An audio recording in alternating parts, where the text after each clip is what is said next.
डहाणूला अतिशय महत्वाच्या विषयावरती पत्रकार परिषद आयोजित केलेली आहे.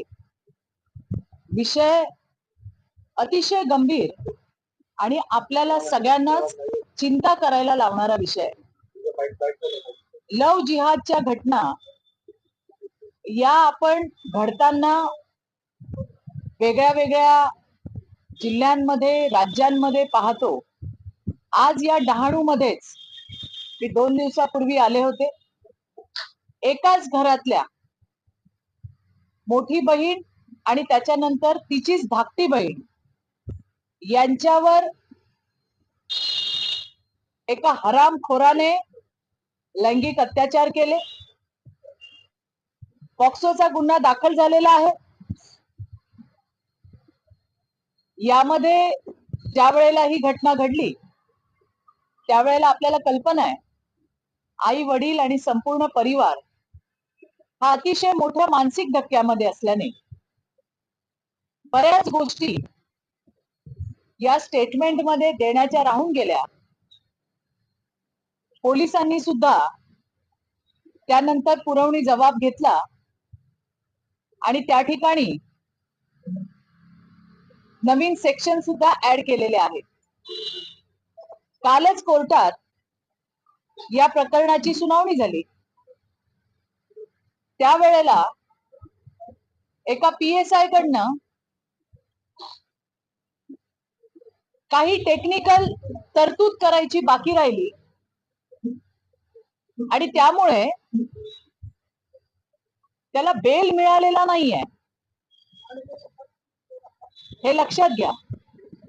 इथे आल्यावरती मला बऱ्याच जणांनी सांगितलं की ताई त्या आरोपीला बेल मिळाला, तर बेल दिलेला नाहीये कोर्टाने, कागदांची पूर्तता करायला सांगितली आहे. माझं आत्ताच SP साहेबांशी बोलणं झालेलं आहे. अतिशय हुशार आणि कर्तव्यदक्ष असे SP यतेशजी देशमुख यांनी मला ग्वाही दिली आहे की लवकरात लवकर हा जो आरोपी आहे त्याला पकडण्यात येईल. ज्या पोलीस अधिकाऱ्याच्या चुकीमुळे हा प्रकार झाला त्याला सस्पेंडही करण्यात आलेला आहे आणि त्याची चौकशी सुरू आहे. कुठल्याही परिस्थितीमध्ये आपल्या मुलीबाळींच्या इज्जतीशी खेळणाऱ्यांना सोडलं जाणार नाही, हा मुख्यमंत्र्यांचा स्पष्ट मेसेज आपल्याला यातून दिसेल. मी ज्या वेळेला या ठिकाणी आले होते त्यावेळेला आणखीन धक्कादायक गोष्टी माझ्या समोर आल्या. अर्ध्या तासामध्ये 4 परिवार समोर आले.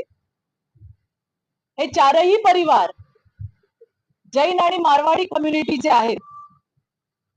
यांच्या घरातल्या मुली 7वी झालेल्या आहेत. अशा संस्कारक्षम घरातून सुद्धा सज्ञान मुलींना म्हणजे 18 वर्षावरील मुलींना फितवून नेऊन इकडे तिकडे नाही तर थेट लंडनला पाठवण्यात आलेलं आहे.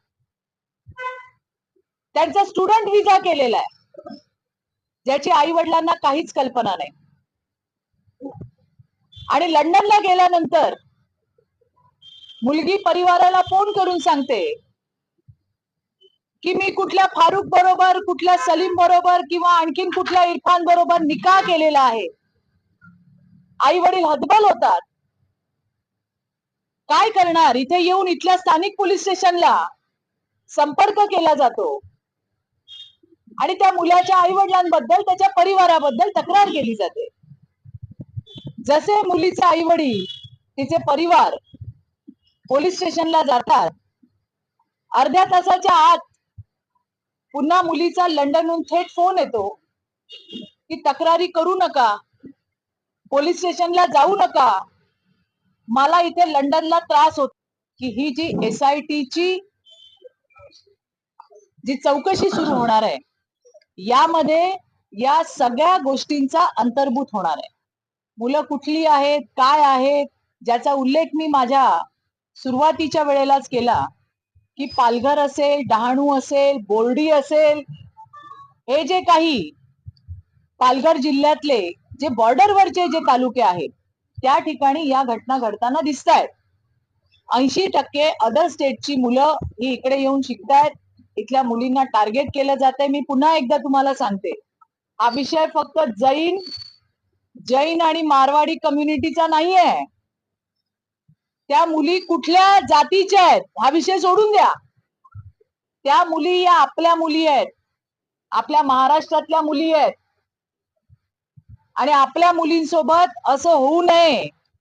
मी या चारी परिवारांशी बोलली आहे, त्यांची व्यथा मी जाणून घेतली आहे. म्हणजे तळहाताच्या फोडाप्रमाणे आपण आपल्या मुलीला वाढवतो, तिला चांगलं भविष्य द्यावं म्हणून शिक्षण देतो.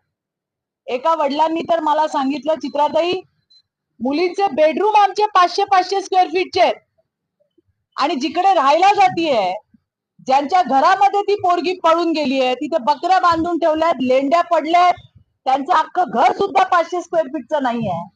काय बघून आमची मुलगी गेली, आमचा जीव कापून निघतोय, अशा अनेक भावना आहेत. प्रश्न फक्त घराचा आणि सुखसुविधेचा नाहीये. आज प्रश्न हा आहे की तिला लंडनला नेऊन तिच्यासोबत केलंय काय, तिला विकलंय, कापलंय, फेकलंय, काय केलंय. जेव्हा मुलगी फोन करून लंडनहून सांगते की तुम्ही तक्रारी करू नका, मला इथे त्रास होतो, कुठल्या पद्धतीचा त्रास होतो, काय होतो, याची कल्पना आज कोणाला नाहीये.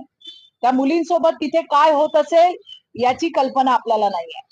आणि त्यामुळे या गोष्टीची मुळापर्यंत जाऊन चौकशी व्हावी, यासाठी मुख्यमंत्र्यांनी आदेश दिलेले आहेत. येणाऱ्या दिवसामध्ये या प्रकरणाच्या मुळाशी जाऊन जे कोणी यामध्ये असतील, मग ते कॉलेजेस असतील, मग ते फंडिंग करणारी लोक असतील, मग त्या कुठल्या बँका आहेत, या सगळ्याची पाळमुळं खणून काढल्याशिवाय आम्ही शांत बसणार नाही.